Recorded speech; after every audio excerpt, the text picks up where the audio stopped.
vacina. E quais setores você enxerga aí que poderão se beneficiar ainda mais agora com essa realmente expectativa da vacina chegando? O que você destaca para a gente?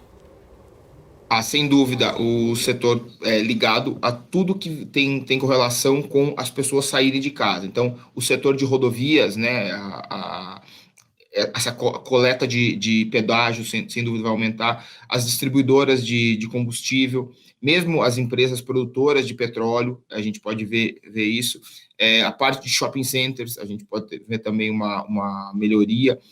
Os shopping centers e as aéreas e mesmo as empresas de pacote de viagem e tudo mais, eu acho que seria num segundo momento, porque apesar de serem a mais impactada, tanto negativamente quando do fechamento, como positivamente agora nessa abertura, elas sofreram demais. Então a gente tem que esperar um pouquinho para ter convicção da solvência, se não vai ter nenhum problema um pouco maior da parte financeira dessas empresas, porque elas sofreram muito nesse período, então pode ser que elas acabem tendo problemas que ainda virão a aparecer.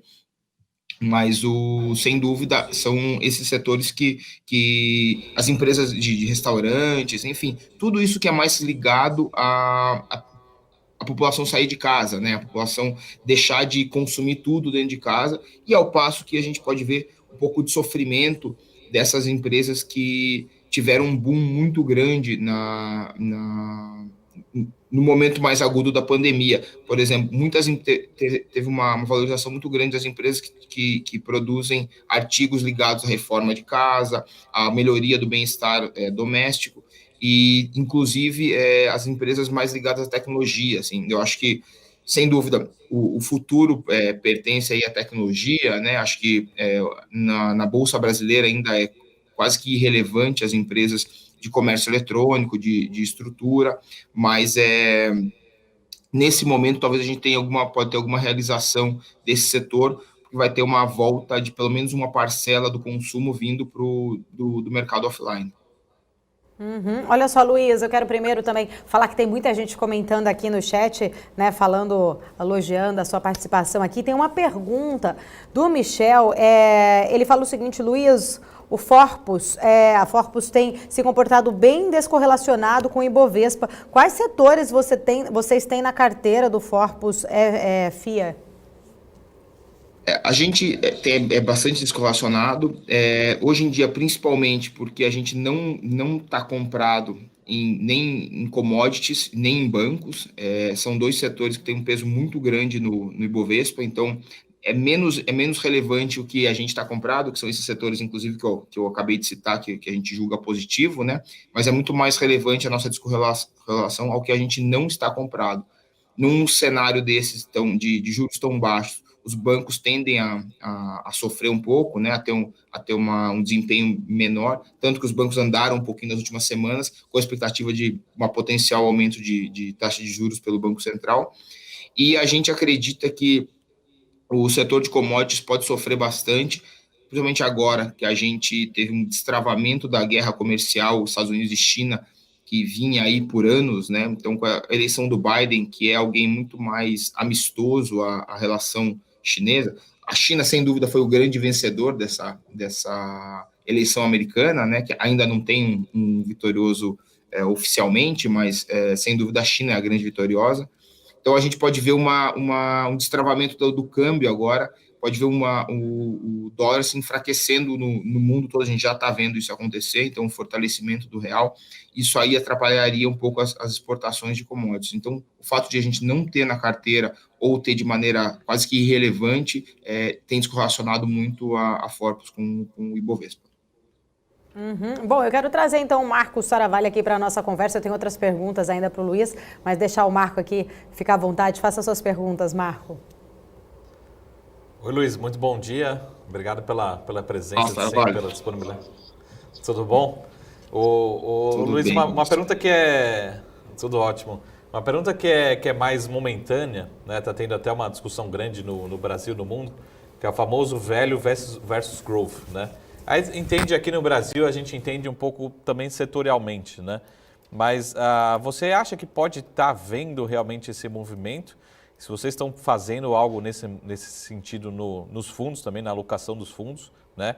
Se você puder citar alguns nomes ou setorialmente, você acha, por exemplo, aqui a gente está vendo Black Friday, Natal, enfim, todo mundo com a expectativa lá em cima e as varejistas andando para trás agora no curto prazo. Você acha que esse é um movimento de curto prazo ou de repente é um movimento que veio para ficar? Ou seja, essas empresas de mais crescimento, mas com múltiplos ou mais caras, elas têm uma performance menor nos próximos 3, 6, 12 meses no Ibovespa. Como é que você está vendo essas empresas mais de crescimento agora no curto prazo em detrimento ao famoso velho invest, enfim, as outros cases, até que você falou alguns setores, mas a gente tem visto o Ibovespa até andando sendo puxado por um pouco por bancos também que estavam atrasados. Enfim, como é que está a cabeça? Vocês têm feito alguma troca? Se você acredita que existe esse movimento? E segundo, se você tem feito alguma troca no fundo em relação a essa estratégia, né? Eu acho que eu acredito bastante nessa rotação, né, teórica em relação ao velho com growth, né, que seria o valor contra crescimento. No Brasil, apesar da gente, por uma necessidade de se equiparar e se comparar com outros mercados, a gente acaba chamando algumas empresas de growth, né, de crescimento, que nem são de crescimento. Acho que uma característica que lá fora usa-se muito, que empresas mais ligadas a crescimento normalmente não têm ainda resultados positivos ou têm resultados positivos de maneira quase que insignificante. E esse não é o caso do Brasil, né? Mesmo as nossas varejistas online, por exemplo, aqui, muitas delas já têm resultado positivo. E eu acho que elas tendem a sofrer agora, né, a performar de maneira pior do que o que estava acontecendo, é muito mais porque eles andaram demais no momento pandemia, momento agudo, e agora a gente vai ver uma diluição desse montante comercializado com os seus pares offline, né, com os seus pares físicos. Mas pensando de maneira mais genérica e maneira setorial, né, que é como a gente gosta de ver aqui na Forpus, sem dúvida, a gente entende que essas empresas de crescimento vão sofrer um pouco mais. A gente está começando a achar que tem um risco grande aí de ter uma alta de juros de maneira mais global. Em algum momento, né, a gente está vendo já as curvas futuras de juros já empinando bastante, assim, de maneira que a gente não via há bastante tempo. Mesmo os índices de inflação brasileiros, né, o IPCA quase 1%, o IGPM aí quase 20%, 18% ao ano. Então, a gente começa a ter uma visão de um potencial alta de juros. E quando você tem alta de juros, as empresas que não dão resultado, ou que não têm um horizonte próximo de lucro ou a qualquer tipo de resultado positivo, acabam sendo menos atrativas para os investidores, né? O grande paraíso principalmente das techs, né, das empresas mais ligadas à tecnologia, e principalmente nos Estados Unidos, que você tem uma gama muito grande de empresas já listadas, mas que ainda não dão resultado, o paraíso delas é o mundo de juros zero. Então, a gente pode ver, sim, um sofrimento dessas empresas, uma escassez de recursos para investir em empresas que ainda não têm resultados para fazer aquele balanço, né, de investimento com fluxo de caixa. Isso aí a gente está totalmente no nosso radar e a gente está cada vez menos buscando as empresas que têm resultados piores e pensando muito mais nas empresas que podem entregar resultado aí no prazo um pouco mais curto de tempo. Você acha, então, que de repente a gente poderia fazer um long short, assim, eu digo assim, quem que será, como até foi comentado aqui, que o fundo tem muita característica de não acompanhar o Ibovespa, né? Ou seja, ter uma baixa correlação, né? Você acha que a gente pode olhar um pouco mais para curto, médio prazo, um pouco para o que você falou, economia real, aquelas ações que realmente sofreram muito, que depende de vacina, enfim, e menos para a economia online, economia de crescimento? Você acha que essas que devem outperformar, ter uma performance melhor, sofreram muito, tem muitos descontos, se a gente olhar só para o preço, estão muito longe do pico, né, da máxima histórica.